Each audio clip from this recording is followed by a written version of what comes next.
ఎక్కువగా పూజలు చేసేవారికే కష్టాలు కన్నీళ్ళు ఎక్కువ ఉంటాయి అంటున్నారు. ఇది వాస్తవం అంటారా? కానీ వాస్తవానికైతే పూజలు చేసేవాళ్ళే కష్టాలు ఎదుర్కొంటున్నారు. పూజలు చేయని వాళ్ళు చాలామంది అద్భుతంగా ఉంటున్నారనే మాట, మీరన్న మాట చాలామంది నోళ్ళల్లో ఉంటుంది. అవును.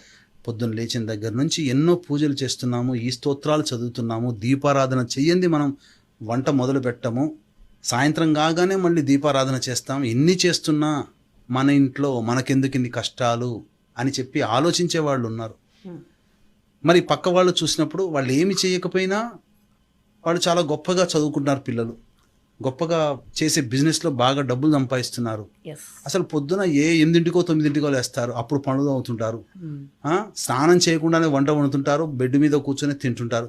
అయినా వాళ్ళ ఇంట్లో ఇన్ని ధర్మశాస్త్రాల్లో బెడ్ మీద కూర్చొని తింటే లక్ష్మి ఉండదని అంటుంటారు, స్నానం చేయనితో వంట చేస్తే అది శుచిగా కాదు అని అంటుంటారు.